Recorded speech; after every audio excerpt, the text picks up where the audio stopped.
আসসালামু আলাইকুম। পৃথিবীতে কিছু গল্প এমন থাকে যা শুনলে পাথর হৃদয়ের মানুষেরও চোখের পানি চলে আসে।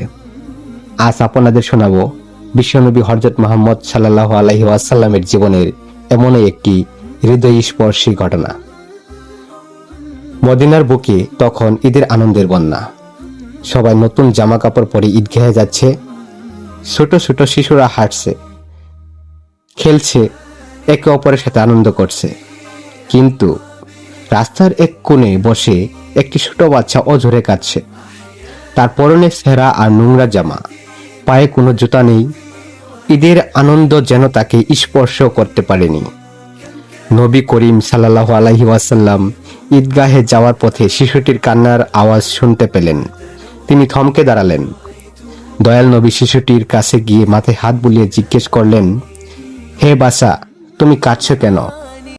আজ তো খুশির দিন, তুমি অন্য শিশুদের সাথে খেলছো না কেন? শিশুটি নবীজিকে চিনতে পারেনি। সে কান্নাজড়িত কণ্ঠে বলল, দয়া করে আমাকে বিরক্ত করবেন না। আমার বাবা এক যুদ্ধে শহীদ হয়েছেন, আমার মা অন্য জায়গায় বিয়ে করেছেন। আজ আমার নতুন জামা নেই, খাবার নেই, আমাকে আদর করার মতো কেউ নেই, তাই আমি কাঁদছি। এ কথা শুনে বিশ্বনবী সাল্লাল্লাহু আলাইহি ওয়াসাল্লামের চোখ মুবারক ভিজে গেল।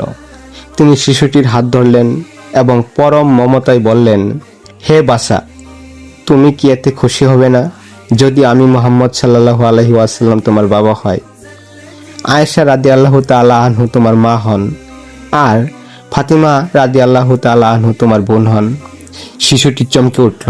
সে বুঝতে পারল ইনি তো আল্লাহর রাসূল। সে আনন্দে চিৎকার করে বলল, ইয়া রাসূলুল্লাহ, এর চেয়ে বড় ভাগ্য আমার আর কি হতে পারে? নবীজি সাল্লাল্লাহু আলাইহি ওয়াসাল্লাম শিশুটিকে কুলে তুলে নিলেন, তাকে বাড়িতে নিয়ে গেলেন, নিজ হাতে গোসল করালেন, নতুন জামা পরালেন এবং খাবার খাওয়ালেন।